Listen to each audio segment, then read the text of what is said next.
Hey guys, what's up? We're back for the back nine.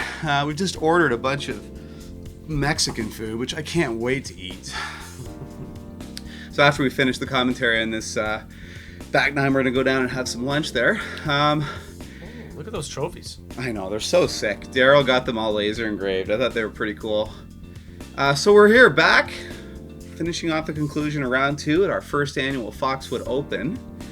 Man, I'm excited. What do you think's gonna happen? Is that a funny thing to say? Well, after the front nine of the second round, I'm feeling, a confidence building, and I think the confidence started at the back section of the first round. I started to feel more confidence in my putt, so I'm transferring this into the second round, and the front nine went pretty smooth. I'm keeping stroke for stroke with Kim here.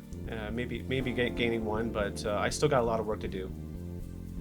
Yeah, you're gonna have a fight for sure. Kim is blasting away. He's got a good, healthy lead, I think, on the pack. And if there's anybody that can catch him, it's gonna be you. And I think Clayton Morgan was having a good run at this point.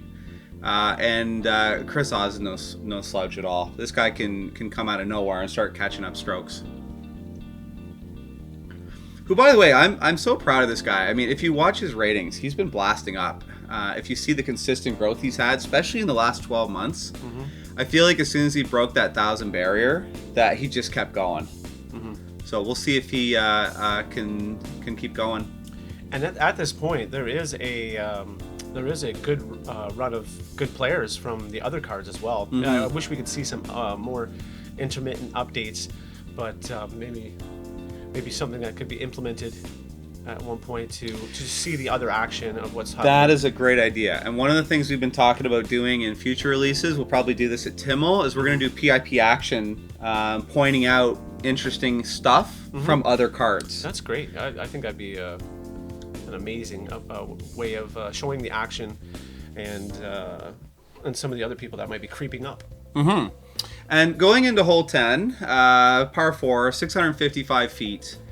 Wind had died down a little bit at this point. I think we were in the 20s, mid-20s. This hole is sponsored by Golf North. You guys know exactly who they are. They're the brains behind these beautiful, beautiful courses that we got the pleasure of putting our disc golf courses into. Some of the danger on this hole is on the left here. If you let your disc get off to the left, there is an OB line on that long grass, and which you hit. Which I hit. So I'm showing you here so that you don't do it if you ever play. This in this condition too. I mean, this hole, I don't know what it is, but from this tee pad, it's very claustrophobic. You got to come out into this wide open space. There is some OB on the right, but I think you have to travel quite a ways up. So if you do the power roller, there's a chance that you could be in trouble here. His seemed to dip to the ground, caught a a really big roll, avoiding the OB. Actually, it still hasn't even sat yet. There it is. Wow, That almost looked like it went 2 steps forward and 1 step back. That was a little high, in my opinion, for an optimal shot. Stable enough, though, to pull it into the center. Yeah. It still work. It's really going to come down to the second shot to make things happen here. Oz with a big forearm. That's some nice lift there. Oh, still lifting. Wow, some air bounces. Get your remote control out. You couldn't have steered that better. Great shot.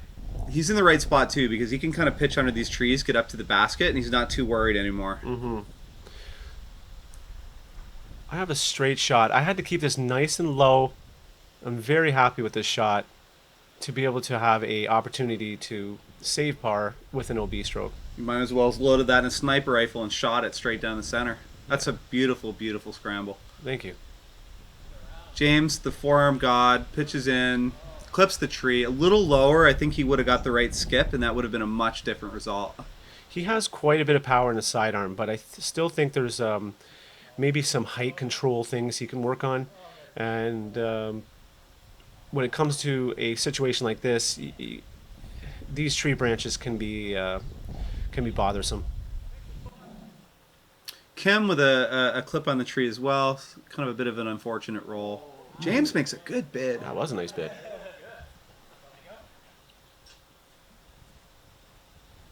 Kim's putting for 3. Not bad. Oh, not he's bad. walking it down. I think he felt good about it for a moment. This is just a pitch up. That tree branch is basically taking off the opportunity to run it. And Kisses the pole. yep.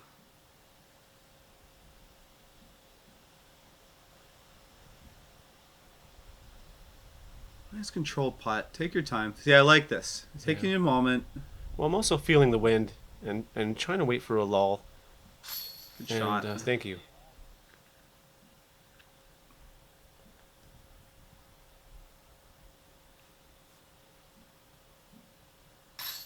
Putt from Kim. Yeah. Secures his par.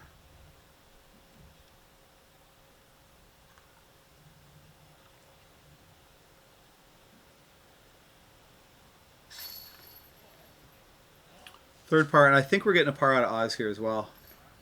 Yeah, so we got a star par. Given the situation, I don't think that's too bad. Mm-hmm. That hole is nicely laid out. I never thought the out of bounds would really come into play for my game, but I found out it can. Yeah, an unusual wind gust that just kind of pulled your disc to that left a bit too much. I think everybody got punished though. Oz's shot pulled back, which was pretty rough. Hole 11, par 3, 320 footer. I particularly like this hole because it's interesting to me. You have this very claustrophobic opening with lots of trees. You've got to get a nice clean drive right through that line, and you've got a couple of routes here. You can go right down the center between these trees. You can also take a wide hyzer to the right, kind of skip in. And I guess we're the sponsor of this hole for number 11, so nice. Cool. One thing to look out here for is there's a lot of roots when you get closer to the basket, and you'll probably see some action from the discs. Good point. As they come in. Looks like your disc just kind of died there at the end. Yeah, it's like it got dropped by the wind. I remember throwing that with a good amount of power, and obviously under committed, and not. The wind can play some funny games sometimes. This is when it started to rain now too. Oh, okay. I think one of the things that impacted your shot is the water. Weighted it down a little bit. Yeah, it's possible. I think it was more the throwing a low trajectory shot with the direction of the winds can create air bounces or air drops. And Oz did a good job of playing on the right side, skipping into looks like well inside the circle. And there's an example of that wide hyzer that kind of skip shot. It looks like James is doing the same thing except from the other direction. Look at that power on this. Oh, and a good hit and drop. That thing was probably going a little past it. Charges through. Kim with a very tough putt here. Difficult to challenge a putt with strong winds and a low ceiling. I think I'm actually confident that he was trying to do that. I think he was just laying that up. I think I changed my mind the last second there. Like you wanted to go for it and then just said, never mind. Yeah, my body tells me in it. Oh, nice shot from James. Do you ever look at a particular player and see what they do and change your decision based on that, or is your decision entirely based on your idea? In my earlier years as a pro, I probably that's a mistake that a pro should not let that happen. You should always play to your strengths. Stay within your parameters. It's easier said than done, but when it is done, you can thank yourself for not making mistakes trying to do what someone else does. Good advice. If you're trying to get better, guys, focus on your own game, working within your own limits, and improving that. You don't need to follow other people. Yeah, we all have our interesting things that our own interesting strengths, and if you can play towards those and use the strengths to your advantage, and sometimes not playing for the birdie, it can be a big move if the hole doesn't play to your strengths, and just play for the easier birdie instead of the harder two, which is it's learning when to put on the gas and when to put on the brake, and doing that consistently. It is kind of a race, and you want to do it the cleanest way possible. Makes sense. Yeah. Hole 12, par 3, 210 feet. This is absolutely treacherous. You have this huge OB green on the left, all of these bushes behind OB, this huge water OB, tall trees that can ricochet shots, and the entire hill is aiming down. Chris elects to take this forearm route. The wind is just playing games with it. Smashes through. Almost had a chance at an ace, but unfortunately skips OB. James with the same forearm strategy. Same outcome. And you can see why this hole is playing slightly over par. It's brutal. It's so hard. Like in quiet weather, no problem. This can be done. But with these kinds of winds, no. Very hard to judge. Oh no! Just clips an OB. Yeah, and that's what happens when you undercommit on a shot. I'm usually better than that, but at least the mistake was made near the basket. Little interesting tidbit too on this hole. This hole was only put in, I believe, a week or two before this event. 4 OBs in a row.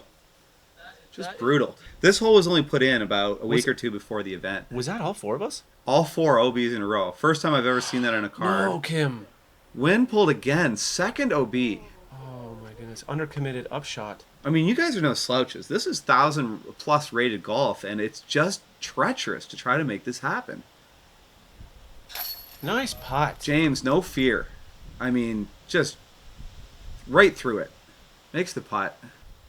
And you can still see the breeze is pretty strong. Huh? Oh, he faked this out. He looked like he was going to go for it, and then he... I actually respect that play a lot. I think he's already realized the damage is done, and he doesn't need to go anymore. Same with that. Oh, that is a committed putt. It was a bit low, but Excuse me. the nose was up. It's... to me, out of my hand, it looked like it was going to be off the cage, but that's why you keep the nose up. And Huge risk. You miss. You're going OB. With the power you put into that, for sure. Well, maybe because mentally that might have been factored, and that's why I kept it a bit lower. Sometimes that's an elevated basket with OB behind it. That's got to be crossing your mind. And that's how easy a 210-foot hole can get away from you. Oh, I've never seen... I mean, it's painful. That's 3. Excuse me, I got a tickle on my throat. Yeah. I'm going to have a little... Oh, man, I've been drinking this Tropical Rhythm, the Island Mango. It's my favorite. Is this some product placement here? Nah, they're not sponsoring us, but their drinks are delicious. What can I say? Hole 13. Man, this hole is brutal. Par 5, 910-footer. Duong, Chris, David Sutherland, they have done so much for disc golf, investing, supporting, helping out this tournament. Thank you so much, guys, for everything that you do. And that is a heartfelt thank you as well from Adam Hussey. He really wanted me to make sure you guys get a big shout out. So thank you from all the community for what you guys do. You guys are awesome. This was the most treacherous hole in the course for this day, in my opinion. The wind was absolutely like blowing like a fan. Oh my goodness. Yeah, someone turned up the wind. Yeah, it felt like you might as well throw a paper plane inside your hallway with a leaf blower blowing at it. Yeah, and good luck on aiming anything. And good luck trying to find that disc. Did you ever recover this one? We did get the disc back. You did get it back? Yes, thank goodness to the spotters. Shout out to the spotters here that helped me get my disc back. Thanks, guys, for that. Kim just elects to stay low, stay center. Definitely just tries to get some progress and not give up strokes. Does that go through your mind on holes like this? Are you just trying to prevent Well, my game plan... giving up traction? My game plan obviously wasn't set complete. I wanted to navigate the wind and stay in the center fairway. I wasn't trying to bite off too much. Look at that, just painful. Look at all this OB. Yeah, this is honestly, if you can club down on the distance and type a disc, and you can make yourself have a lot less stress as you make your way up this par 5 fairway. I mean, you've got the stats on this particular hole. Maybe we can check it out later in the next round, but I know for a fact that this particular hole was playing just brutal as compared to the rest of the rounds that were played on. Oh my goodness, 1.65 above par. Yeah, it doesn't surprise me. That's how bad this was, guys. And by the way, it's raining too. Like there's like a mist of rain. These stats are specifically for the second round, correct? Yes, that's Okay, right. not including the third. I believe so. Yes. Because each of the divisions. Sit. And now your disc just decides to go backwards, and it's still going. At least it's not OB. Goodness. You know a hole is treacherous when your opponents are cheering. Yeah. And for your disc not to go OB. there is a chance to go for this, but in this wins, it's too. There's too much risk involved, so I'm just laying up. I think Chris is doing the same. This is in his range to make it. Oh, he's going for it. Yeah, I think Chris can do this. Barely, but I think he can. And it's. And Is that in? Is that in? Oh, it's That OB. counts. But does that count as in at one point, or is he? I believe what happened was it just landed in bounds and, Okay. then it skipped back out. Kim ripping on. My guess would be a full speed driver here. Just gets in bounds. Oh wow. And by the way, this spotter here, Mhm. he was such a nice guy. He helped me so much. He drove the cart. He brought us drinks. Yeah, and he worked all days on all rounds. Didn't give up. Ooh. I'm not even sure if that crossed in bounds. Go ahead. I'll let you mark it. You go ahead. You got it? Think the spotter did see it went just come in bounds, then went back out. I played this a little bit too much to the right for comfort. This is dangerous. Absolutely. This is super dangerous. I know. Oh Ugh. God, that's so close. And a nice enthusiastic thumbs up from the spotter. You can just see like how much of an angle this is. Kim, oh, Ooh, get down. Wow. it's a good run. That was for his four, his par, birdie. I think so. Wow, Because nice putt. he didn't take any OBs. He traversed up, I think, in 2. That was 3 for his pitch up, and that was for 4 for his putt. These guys are cleaning up well. Good putt from James. Double bogey is a tough score to take, but then you kind of compare it to how bad this hole really was, and it's not as bad as it sounds. So with an OB stroke, I am still getting a bogey. Okay, I thought it might make sense. Can't expect too much with an OB stroke. What's up, buddy? Say hi. Oh, yeah. Thanks, man. Thanks for all your help. That's funny. And we move on. Double bogey out of James, bogey from Marty, a couple of pars. I think a par is a victory here. And I think, frankly, with the OB that you took, I think the bogey is just as good. Yeah, you know, on a calm day, we'd see, I think, stronger action on that hole. And let's be realistic. You've closed the gap. You're sitting at 8 down. Oz is minus 10. KSW is sitting at minus 11. You're 3 strokes back. That's a huge recovery that you've snuck up on. Yeah, it is somewhat sneaky. Hole 14, par 3, 305 footer. Huge amounts of OB here on the right. This is guarded by a few trees. And then this rough in the back is actually a little pond, and that's all OB behind the basket here. Yeah, and from the tee pad, the basket is a little bit lower, so the distance is going to play a little bit shorter than what it seems. You're going to see a hyzer as a favorite play from a backhand right hand, and it looks like he sawed it off a bit early, leaving himself more than what he'd like. And that is his Nate Sexton Firebird. Oz has got a few of those, and he loves throwing that disc, and he's quite good at it. Kim opted to play a little bit wider, and well done. Yeah, pays off. And he put himself within a tailwind putt, so that's another good move he's made in making the putting department a little easier. For us amateurs, is throwing a more stable disc in these kinds of wind conditions the better choice? Depends on the direction of the wind, and it depends on how you throw it. Stabilizing up in a headwind, obviously, is always a good play. So meaning throwing into the wind, coming at you. Yeah, when the wind is coming at you, and what it's doing right now, it seems to be a bit of headwind. James and- way and too crosswind. wide. Yeah, right in the OB that's there. unfortunate.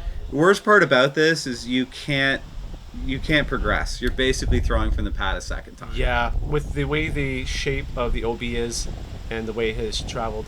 Nice recovery, though. And there you have it. That is cool heads prevail. Yeah. Great shot. The OB is not much of a danger, but yeah, if you play too wide, Oh, good bid from Oz. especially in that wind. My goodness.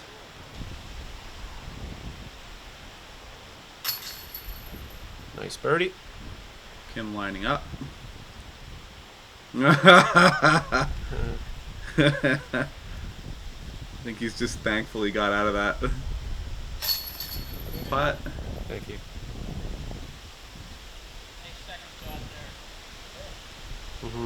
From the tee pad, it looked like James actually almost put it in from our angle. James totally capable of making a 2 on this, even in these conditions, and just sadly didn't get enough pull on that disc. But a great second drive. I have a lot of respect for James. He keeps a cool head, and he doesn't let things bug him. And I think that's one of the reasons why he'll be such a strong player as his career progresses. Absolutely. A couple of birds out of Kim and Marty. You guys seem to be battling now. You're catching up to Oz. Oz is hot on Kim's tail, just 2 strokes back. James, frankly, sitting at even now. I think he's out of the race at this point, which is too bad. But we'll certainly see him again on the next event. Hole 15, par 3. This is a 270-footer. We've got some hazards here in the front, plenty of OB in the back. This tape line you see on the right with the string, that's just to prevent carts and stuff from going on it. And I just want to say thank you to Mike Yuhas. I just want to make sure I pronounce that right. Yuhaz from My Fitness Repair Services, Inc. And Mike has always been a big contributor to the GRDGA events. And a big thank you from everyone here. We love you. Keep up all the work. They say here to say keep on trimming. So thanks, buddy. Thanks for all your support.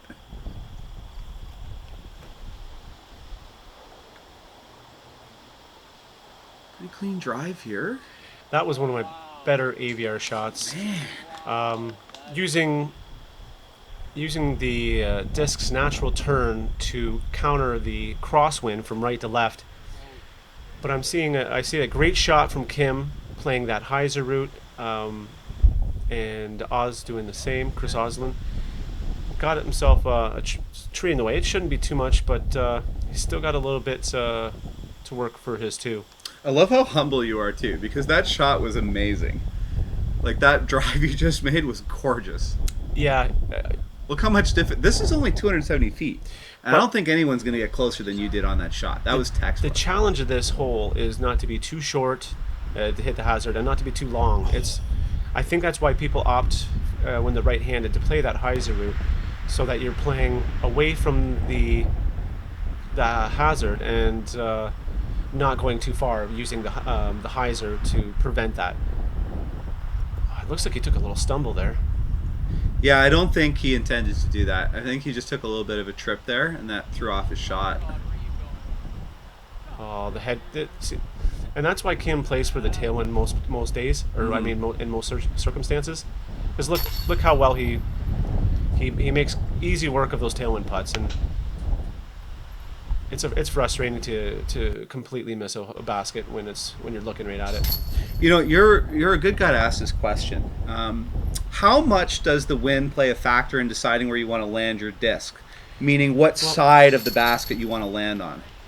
Well, I remember asking a friend of mine, Brad Schick, and I always said, hey, is it important to go for proximity, or should you be playing for that tailwind? And he right away said tailwind. So, and now that I think of it, he's absolutely right. I mean, obviously, a tap in kind of trumps a 30-foot tailwind putt, but to me, combine them both. Get yourself a short putt, tailwind, and it makes things a lot less stressful. So, Marty, you pick up a very important bird to tie up with Chris, and now Kim's got a couple of races right behind him, 2 strokes back. That is a fantastic stroke to pick up. Hole 16, par 4, 630-footer. This is a slightly downhill hole. All along the left here is OB. These trees, all this kind of rough, it's all painted. Along the right also, you got a couple of paths here. Along the left where the drone flight is flying, a more traditional path is to go up the right. And this hole is sponsored by Rocket Plumbing. Season 1 commentator Justin Murphy, great guy, does great work. Support local, as we've talked about. And also, thank you for everything you've done for the sport, buddy. Thank you. And to his brother, too, Julian. Marty, with your drive here, what happened here? Well, I grabbed. We had a bit of a headwind, and I grabbed my most stable destroyer. It was a Champion Blue destroyer there, and it did what it's supposed to. It went left. I was expecting a little bit more play with it, but I found the out of bounds long grass on the left. There is some out of bounds on the right. No distance. You can see where that landed. Okay, so he's still a ways from that out of bounds, but Kim's no distance positions there, or as he likes to say, is probably still over 300 feet. Yeah, this wind is just crushing these discs, preventing distance, turning things over. Oh, Oz just gets pulled here into the rough. Fortunately, I think he went out just near the end, so he's still going to get quite a bit of progress. James with a nice smooth backhand here. That was a good shot. Yes, absolutely. And that shows you right there. Oh, that's hilarious. He just landed on the tee Yeah, pad. I see. Wow. It's funny. But you can see by slowing your arm speed down in headwinds, sometimes actually gets is one of those circumstances where less gets you more. It's interesting how that works. James crashes down in the center of these trees. The trees are nice for this hole because they are cut about... How high do you think those are cut? 8 feet, maybe? Yeah, it varies from 6 to 10 feet underneath. James got himself within a good 80, 90 feet from the basket. Oz with a big drive. Most likely trying to get himself as close as possible to the hole because he wants to save his par. He's going to be left with approximately 55 feet. Tough putt, not out of his range whatsoever. I like this a little better. Those extra few feet of progress that Kim got. Well, he's calling it for it to come down. Oh, yeah. Maybe because he wanted to avoid those tree branches like you were talking about.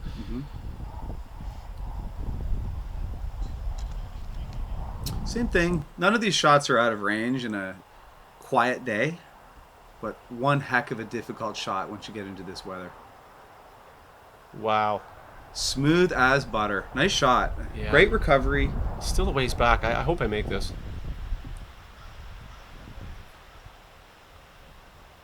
James looks like he was just laying that up. I don't think he really had much of an opportunity to go for it. Oh, the huge putt! Gosh! Holy smokes! How hard is that? Yeah. Nice. I like it. I like it. That's awesome. Good man, Kim. Yeah, this deserves a replay for sure. Yes. Laser beam precision, Oh, dead center. He's head tilting. Absolutely crushes that shot. That's beautiful. Definitely deserves the fist bump. Oh, that's awesome. Nicely done, Kim. Oz with a good bid. I thought he was going to follow that up. It looked like it. Yes. Hot. A little high. They could see that wind getting underneath it. It's a good par. Absolutely. I'm pretty happy with that. Oz for an unfortunate bogey. I think he deserved better there. It's too bad he didn't make that putt. That hole becomes extremely challenging to save your par if you go out of bounds either left, like I did, or off to the right. I may have had a slightly better view from that left side. Kim with a pretty important birdie here to recover a stroke. Oz falls into third position on this card, just a stroke behind you. It's got to give you a bit of a confidence booster, especially with you both playing from an OB spot off your drive. James just kind of treading water here now, even money on the round and on the event. And we have a few holes left. Hole 17, 195 footer. All of this rough grass you see in front of you, all this schnarb is OB. And you've got this basket kind of defended by 1, 2, 3, 4, 5, 6, 7 trees. Traditional routes are to go a forearm, wide forearm at the left. You can take a backhand, maybe a putter or a mid down the center. And I had seen a couple of people throw some pretty big sky hyzers around the right and try to crash in. Kim with the sidearm. Oh my goodness. Bad. Wow. This hole is definitely aceable. And it's probably going through all your guys' minds because of the way the hill curves up. It's not too much risk if you miss. Yeah. This is a good run for it. Oh, wow. Yeah, and you got to be careful with the backhand ante. If you overcommit on the turn, if you overcook it, could catch a lip and roll. Very good point. But that's why that sidearms works so well, especially when you perform it like James there. James with a textbook shot, Yeah, parked, good execution. no risk at all. Mm-hmm. Oz, same strategy. Big skip. Now this hole was aced in the event. Oh, was it? I believe by, I want to say Greg Gutenberg. Oh, interesting. That might have been in the last round. I could be. Nice shot. Now that's a duff shot. He didn't even look like he cared, like he even tried. He just kind of walked up and made that happen. Yeah, that was a good putt. And I think you're the only other person in danger here. You make this and we got another crack at a star, which it looks like we're good. That's a great putt. Nice shot. Thank you.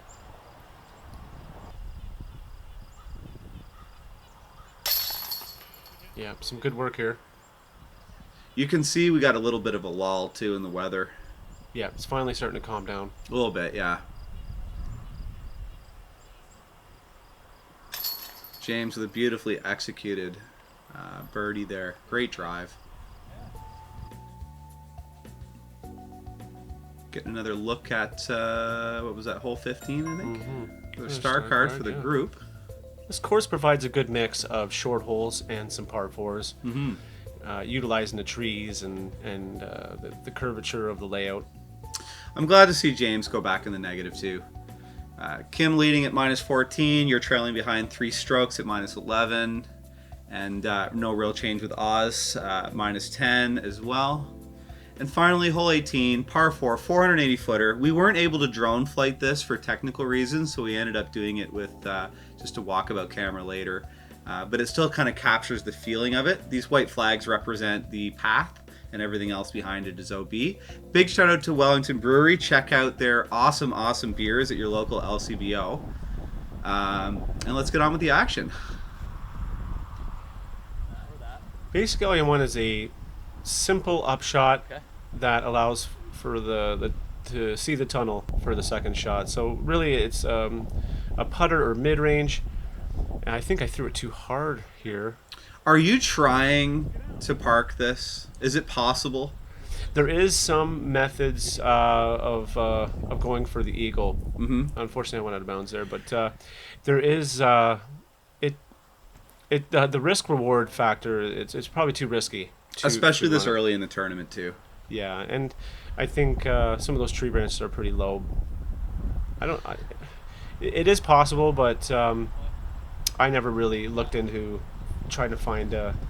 After they had the flags to do the out of bounds, I didn't want to challenge those out of bounds flags. I wanted to just play it the way it was intended to be played. I feel like the design behind this course was clever because I think 18 has a lot of meat on the bone that's left for people to discover. I don't think the full way to attack that hole has been figured out yet. I think it's also interesting that if you're behind a stroke that you can actually gamble and go for it.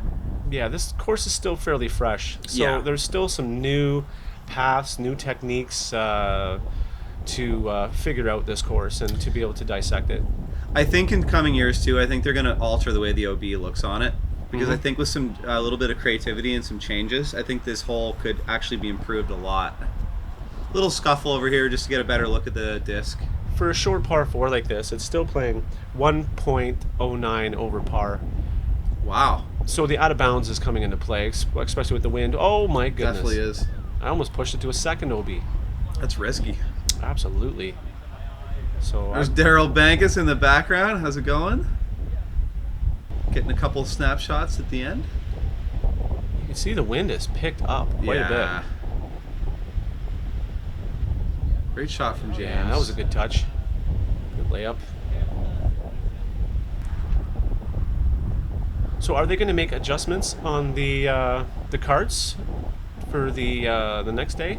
Are they going to? Yeah, the idea behind this was to play a full, beautiful putt. Thank you. Putts like that are my favorite to see you do. Oh, it was. Look at that wind. I'm super proud of that putt. A much deserved replay. Look at the smoothness. I mean, laser. Oh my. Laser goodness. shot. I don't like to boast about my putts, but you should. That was beautiful. That one. Yeah, that was a nice one. But as you were saying, you're right. The idea behind this tournament was to play the first day with a couple of cracks at bat at the two courses, reds and whites, and then after that reshuffle the cards for day 2 for a third round, and do that based on strength and score. Mm-hmm. Chris with a good crack for a birdie, comes up a little short, but as you can see with the Innova flag behind it, I mean, good luck in making those putts. They're really tough. Look, even Kim is taking his time here. Kim is no joke. Like, he is actually sitting back and taking his time because he doesn't want to putt and risk it. Look at that. See, it's not far, but that shows you the level of player he is and how much time he's taking. Get your marker down and get those extra inches. You're going to need them. Ooh, that was even a bit high. Whew.